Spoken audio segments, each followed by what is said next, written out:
धागा. तिसरा ब्लाऊज बिछाण्यावर फेकत नेहा ओरडली. शिट, तिघापैकी एकही ब्लाऊज बसत नाहीये. दाढी करता करता अरुणने बाथरूममधून म्हटलं, तुझ्याकडे इतके ब्लाऊज आहेत, फक्त हे 3 का घेऊन बसले? कारण ह्या साडीवर हेच ब्लाऊज आहेत. आईने गेल्या दिवाळी सणाला घेतली होती ही साडी मला. तिनेच मोठ्या हौसेने आमच्या टेलरकडून स्लीवलेस लॉंग आणि शॉर्ट स्लीवचे ब्लाऊज शिवून आणले होते. वर्षभरात मी इतकी सुटले की ह्यातला एकही ब्लाऊज बसत नाहीये आणि मला काही उसवायला येत नाही. टेलरकडे घेऊन जा, मला वेळ नाहीये. आणि असता तरी ऐन दिवाळीत कुठल्या टेलरने ब्लाऊज उसवून दिला असता? इतक्या साड्या आहेत तुझ्याकडे, त्यातली एक नेस की. का इतका त्रास करून घेतेस? गालावर आफ्टर शेव चोपडत अरुण म्हणाला. नेहा पुढे काही बोलली नाही, पण मनात चक्र सुरू झालं. पुरुषांना कळायचं नाहीच ना, सांगून कळत नाही तर स्वतःहून काय करणार? गेल्या वर्षीच्या दिवाळीच्या आदल्या रात्री नेहाची आई वारली. रात्री अचानक छातीत दुखू लागलं. तातडीने हॉस्पिटलला नेलं, पण त्याआधीच तिने प्राण सोडला होता. त्यामुळे नेहाची गेली दिवाळी दुःखाची होती. आईने दिलेल्या साडीची घडी मोडता आली नव्हती. वर्षभर लागलं नेहाला त्या दुःखातून बाहेर यायला. तिचं रोजचं जिम, व्यायाम कुठेही मन लागत नव्हतं. वजन वाढत होतं. 2-1 महिन्यांपासून कुठे ती हळूहळू पूर्वपदाला येत होती. उद्या दिवाळी. आईने दिलेल्या साडीची घडी मोडायची म्हणून तिने 3 ब्लाऊज घालून बघितले, एकही बसत नव्हता. आणि रोजची धावपळ, सकाळची नाश्त्याची, डब्याची तयारी, तिचं ऑफिस, त्यात सध्या घातलेल्या फराळाचा घाट. तिला टेलरकडे जाऊन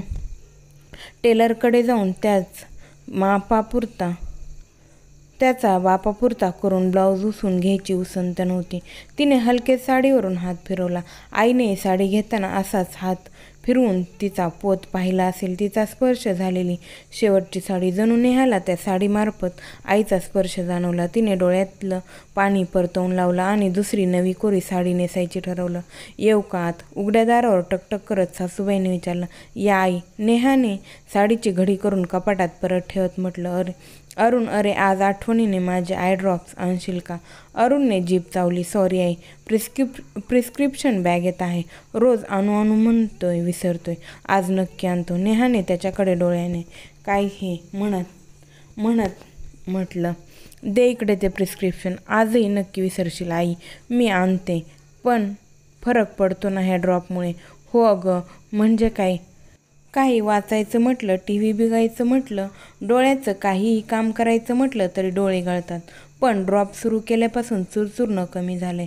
थोड्या वेळाने अरुण आणि नेहा तयार होऊन ऑफिसला निघाले. त्यांची मुलगी गार्गी शाळेला दिवाळीची सुट्टी असल्यामुळे घरीच होती. संध्याकाळी नेहाने घरी आल्या आल्या सासूबाईंच्या खोलीत जाऊन त्यांना आय ड्रॉप्स दिले. त्यांच्या खांद्यावर कसलासा एक धागा दिसला. तिने तो काढून बाजूला झटकला आणि तिच्या खोलीत गेली. तिच्या बिछाण्यावर तिने सकाळी ट्राय केलेले 3 ब्लाऊज होते. तिच्या नक्कीच लक्षात होतं की तिने ते ब्लाऊज परत कपाटात ठेवले होते. मग तिला तो सासूबाईंच्या खांद्यावरचा धागा आठवला. ब्लाऊजच्याच रंगाचा होता. तिने हसत 3 ब्लाऊज ट्राय करून पाहिले. 3 ब्लाऊज छान बसत होते. ती तडक सासूबाईंच्या खोलीत गेली. तिचा चेहरा पाहून त्या म्हणाल्या, बसतायत का नीट? परफेक्ट अगदी. पण डोळे गळतात ना तुमचे. किती वर्षांनी घेतला सुईदोरा हातात? आणि 3 ब्लाऊज उसवायची काय गरज होती? आईने दिलेल्या साडीवरून तुला हात फिरवताना पाहून भरून आलं. म्हटलं करूया ट्राय. गार्गीकडून तुझ्या कपाटातून ब्लाऊज तर काढून घेतले, पण सुईत दोरा काही टाकता येईना. मेलं मला काही दिसेनाच. मग तिच्याकडून घालून घेतला. नंतर बसला हात तर म्हटलं उसवून टाकू. नेहाने हसून मान डोलवली आणि सासूबाईंच्या डोळ्यात ड्रॉप्स घालून ती बेडरूममध्ये परतली. ह्यावेळी तिने डोळ्यातलं पाणी परतवून लावलं नाही. ती साडी, तिची आई, ती आणि सासूबाई ह्या तिघींना बांधणारा धागा झाली. समाप्त. धन्यवाद.